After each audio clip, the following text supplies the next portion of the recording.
ಪಾಪ 2019 ನಿಖಿಲ್ ಕುಮಾರಸ್ವಾಮಿ ಚುನಾವಣೆಗೆ ಬಹಳ ಮುಖ್ಯವಾದಂತ ಪಾತ್ರ ವಹಿಸಿದ್ರು ಉಸ್ತುವಾರಿ ಮಂತ್ರಿಗಳು. ನಿಖಿಲ್ ಕುಮಾರಸ್ವಾಮಿನ ತೆಗಿಬೇಕು ಅಂತ ಬಹಳ ಮುಖ್ಯವಾದಂತ ಪಾತ್ರ ವಹಿಸಿದ್ರಿ. ಕೊಟ್ಟಿದಾರಲ್ಲಣ್ಣ ಜನ 136 138 ಜನ ಶಾಸಕರೇ, ಹೌದಲ್ವೇ? ಏನು ಮಾಡ್ತಿದ್ದೀರಿ? 6 ಜನ ಶಾಸಕರು ಮಂಡ್ಯ ಜಿಲ್ಲೆ ಜನತೆ ನಿಮ್ಮ ಪಕ್ಷಕ್ಕೆ ಆಶೀರ್ವಾದ ಮಾಡಿದ್ರಲ್ಲ ಕಳೆದ ಚುನಾವಣೆಯಲ್ಲಿ.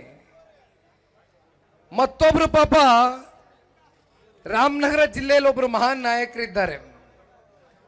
ಪೆನ್ನು ಪೇಪರ್, ಪೆನ್ನು ಅವ್ರ ಜೇಬ್ದು, ಪೇಪರ್ ಜನಗಳದಂತೆ. ಪೆನ್ ಕೊಡಿ, ಪೇಪರ್ ಕೊಡಿ, ನಿಮ್ಮ ಪರವಾಗಿ ಕೆಲಸ ಮಾಡ್ತೀನಿ ಅಂತ ಪಾಪ ಹೇಳಿದ್ರು. ಅಲ್ಲಣ್ಣ, ನಿನಗೆ ಪೆನ್ನು ಕೊಟ್ಟಾಯ್ತು, ಹಾಳೆನೂ ಕೊಟ್ಟಾಯ್ತು, ಇನ್ಯಾತಕ್ಕೆ ಕಾಯ್ತಿದಿ? ಏನ್ ಬರ್ಕತಿ? ಕೊನೆಗೆ ಪಾಪ ಏನಂದ್ರಿ? 6 ಜನ ಶಾಸಕರನ್ನ ಗೆಲ್ಸಿರ್ತಕ್ಕಂಥ ಜಿಲ್ಲೆಯ ತಂದೆ ತಾಯಂದ್ರಿಗೆ ಕನಿಷ್ಠ ಪಕ್ಷ ಒಂದು ಗೌರವ ಕೊಡಬೇಕು ಅಂತಕ್ಕಂಥ ಒಂದು ಸೌಜನ್ಯತೆ ಇಲ್ದಿರಾ ಏನ್ ಬಿರುದು ಕೊಟ್ರಪ್ಪ? ಏನ್ ಬಿರುದು ಕೊಟ್ರಣ್ಣ ನಮ್ಗೆ? ಛತ್ರಿಗಳು. ಇದೇ ಮಂಡ್ಯ ಜಿಲ್ಲೆಗೆ ಕಾಂಗ್ರೆಸ್ನ ಮಹಾನಾಯಕರುಗಳು ಕೊಡ್ತಾ ಇರ್ತಕ್ಕಂಥ ಗೌರವದ ನಡೆಗಳು. ಪಾಪ ಅದಕ್ಕೆ ಇನ್ನೊಬ್ಬ ಲಾಟ್ರಿ ಶಾಸಕ, ಲಾಟ್ರಿ ಆಡಿಸ್ಕೊಂಡು ಶಾಸಕ ಆದವ. ಕಸಿನೋ ಬಹಳ ಸಮಾಜದಲ್ಲಿ ತಲೆ ಮೇಲೆ ಎತ್ಕೊಂಡು ಬದುಕು ಬಾಳ್ತಾ ಇದ್ದಾರೆ ಇವರೆಲ್ಲ.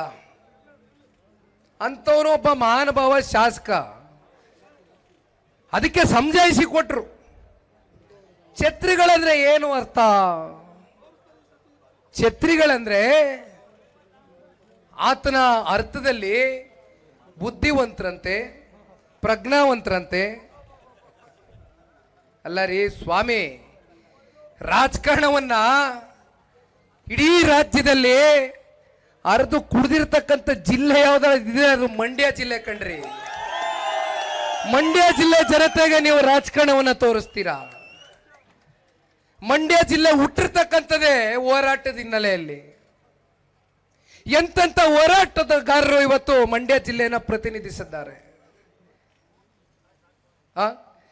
ಮಾದೇಗೌಡರು, ಚೌಡೇನವರು, ಶಂಕರೇಗೌಡರು,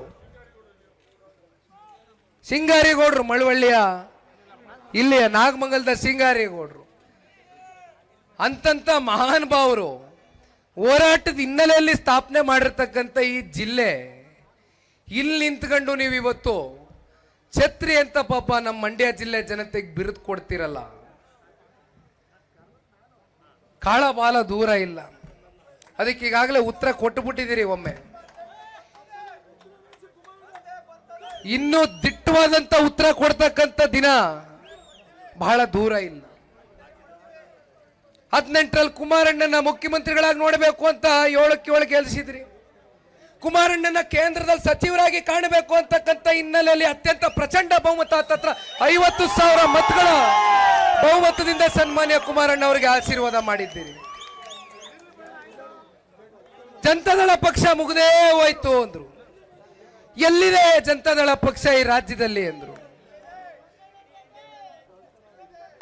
ನಮ್ಮ ಜಿಲ್ಲೆಯ ಜನ ಸನ್ಮಾನ್ಯ ದೇವೇಗೌಡರು ಸಾಹೇಬರ ಹೋರಾಟಕ್ಕೆ, ಸನ್ಮಾನ್ಯ ಕುಮಾರಣ್ಣ ಅವರ ಹೋರಾಟಕ್ಕೆ ಎಂದು ಕೂಡ ನಮ್ಮ ಕೈಯನ್ನ ಬಿಟ್ಟಿಲ್ಲ. ನಮ್ ಬೆನ್ ತಟ್ಟಿದ್ದೀರಿ, ನಮ್ಗೆ ಆಶೀರ್ವಾದ ಮಾಡಿದ್ದೀರಿ. ಪಕ್ಷ ಕಷ್ಟ ಕಾಲದಿದ್ದಂತ ಸಂದರ್ಭದಲ್ಲಿ ನಮ್ಮನ್ನ ಮೇಲೆತ್ತಿರ್ತಕ್ಕಂಥ ಪುಣ್ಯಾತ್ಮ ತಂದೆ ತಾಯಂದ್ರು ಎದುರುಗಡೆ ಕೂತಿದ್ದೀರಿ. ಇತ್ತೀಚೆಗೆ ನಾನು ಒಂದು ವಿಚಾರವನ್ನ ನಿಮ್ಮ ಹತ್ರ ಪ್ರಸ್ತಾವನೆ ಮಾಡ್ಬೇಕಣ್ಣ. ನಮ್ಮ ತಂದೆಯವರು ಎಷ್ಟು ಮಂಡ್ಯ ಜಿಲ್ಲೆಯ ತಂದೆ ತಾಯಂದ್ರ ಬಗ್ಗೆ ಆಲೋಚನೆ ಮಾಡ್ತಾರೆ ಅನ್ನೋದಕ್ಕೆ ಒಂದು ಸಣ್ಣ ಉದಾಹರಣೆ. ಇತ್ತೀಚೆಗೆ ಅವರಿಗೆ ಆರೋಗ್ಯದಲ್ಲಿ ಸಣ್ಣ ಪುಟ್ಟ ಏರುಪೇರುಗಳಾಗಿತ್ತು. ಬಹುಶಃ ಕೋಟ್ಯಾಂತರ ಜನ ಇವತ್ತು ಕರ್ನಾಟಕ ರಾಜ್ಯದಲ್ಲಿ ನಿಮ್ಮ ಪ್ರಾರ್ಥನೆಯ ಮೂಲಕ ಸನ್ಮಾನ್ಯ ಕುಮಾರಣ್ಣ ಅವರು ಇನ್ನೂ ನಮ್ಮ ರಾಜ್ಯಕ್ಕೆ ಬೇಕು ಅಂತಕ್ಕಂಥ ಹಿನ್ನೆಲೆಯಲ್ಲಿ ತಾವೆಲ್ಲರೂ ಮನೆಗಳಲ್ಲಿ, ದೇವಸ್ಥಾನಗಳಲ್ಲಿ, ದೇವಾಲಯಗಳಲ್ಲಿ ಹರಕೆಯನ್ನು ಹೊತ್ತಿರ್ತಕ್ಕಂಥದ್ದು, ಪ್ರಾರ್ಥನೆಯನ್ನು ಸಲ್ಲಿಸಿರ್ತಕ್ಕಂಥದ್ದು ಕೂಡ ನಮಗೆ ಗೊತ್ತಿದೆ. ಕುಮಾರಣ್ಣ ಅವರು ಬಹಳ ದಿನ ಹತ್ತತ್ರ 3 ವಾರ ಆಸ್ಪತ್ರೆಯಲ್ಲಿ ಇದ್ದಂಥ ಸಂದರ್ಭದಲ್ಲಿ ನನ್ನ ಹತ್ರ ಅವರನ್ನು ಮಾತು ಹೇಳಿದ್ರು. ಮಂಡ್ಯ ಜಿಲ್ಲೆಯ ಜನತೆ ಅತ್ಯಂತ ಸೂಕ್ಷ್ಮ ಸ್ವಭಾವದ ವ್ಯಕ್ತಿಗಳು, ನನ್ನ ಮೇಲೆ ಒಂದು ಭರವಸೆ ಇಟ್ಟು ನನ್ನನ್ನ ಇವತ್ತೇನಾದ್ರೂ ಕೇಂದ್ರದ ಸಚಿವರ ಸ್ಥಾನದಲ್ಲಿ ಕೂರಿಸಿರ್ತಕ್ಕಂಥದ್ದಕ್ಕೆ ಮಂಡ್ಯ ಜಿಲ್ಲೆ ಜನತೆ ಕಾರಣ ಇದ್ದಾರೆ ಕಣೋ. ನಾನು ಸಾಯಕ್ಕಿಂತ ಮುಂಚೆ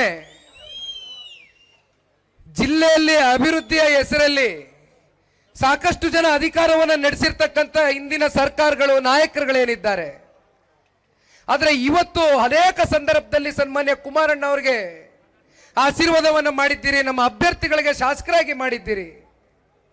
ನಿಮ್ಮ ಋಣವನ್ನ ತೀರಿಸ್ತಕ್ಕಂಥ ಕೆಲಸ ಮಾಡಬೇಕು ಕಣ. ನಾನು ಮಂಡ್ಯ ಜಿಲ್ಲೆ ಜನತೆಗೆ ನಾನು ಯಾವಾಗ ಮಂಡ್ಯಗೆ ಹೋಗ್ತೇನೆ ಅಂತಕ್ಕಂಥ ಸದಾಕಾಲ ಅವರ ತಲೆನಲ್ಲಿ ಡೆಲ್ಲಿಲೂ ಕೂತಿದ್ರು ಕೂಡ ನಿಮ್ಮ ಪರವಾಗಿ ಆಲೋಚನೆ ಮಾಡ್ತಾ ಇರ್ತಾರೆ.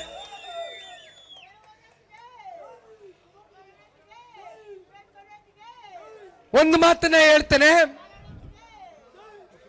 ಉಸ್ತುವಾರಿ ಮಂತ್ರಿಗಳೇ, ನೀವೇನು 30,000 50,000 ಅಂತರದಿಂದ ಗೆದ್ದಿಲ್ಲ.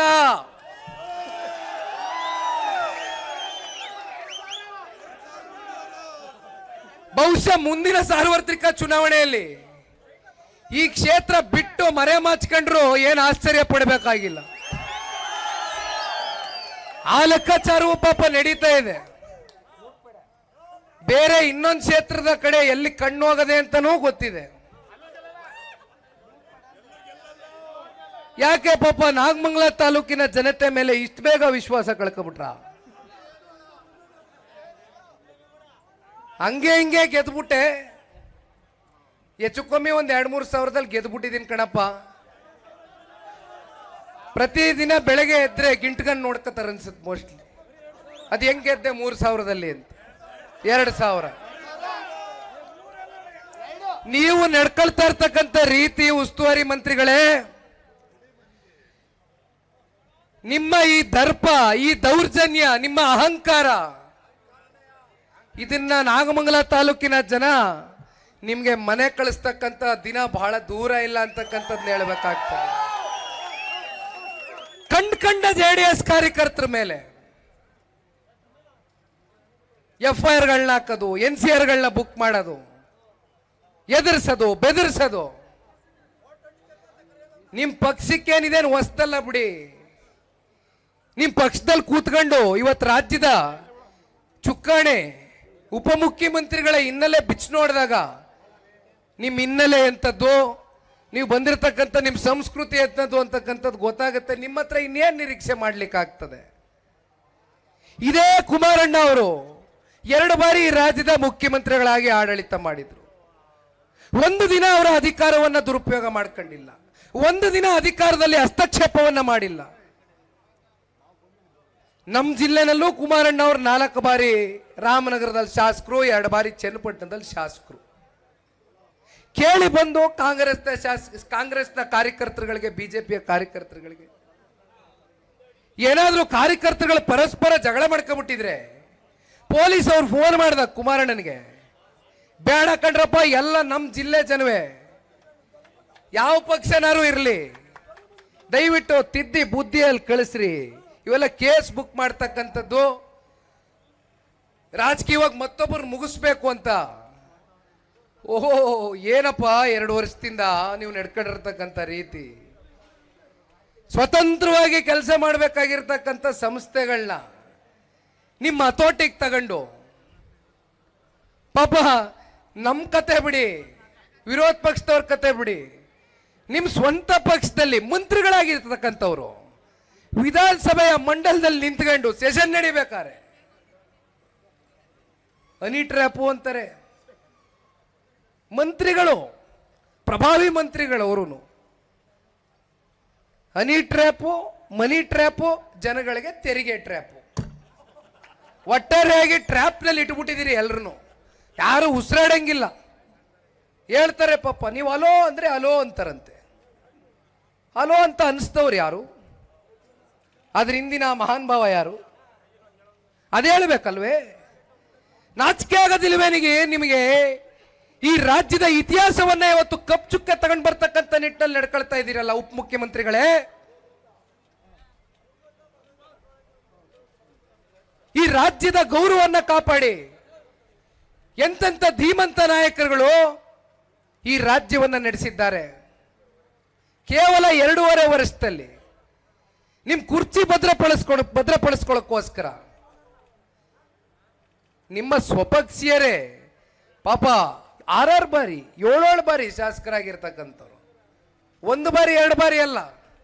ಏನ್ ಹೇಳ್ತಾರೆ BR ಪಾಟೀಲ್ರು? ಏನ್ ಹೇಳ್ತಾರೆ NY ಚಂದ್ರಶೇಖರ್ ಅವರು? ಮೊಳಕಾಲ್ಮೂರು ಶಾಸಕರು, ನಿಮ್ ಕಾಂಗ್ರೆಸ್ನ ಶಾಸಕರು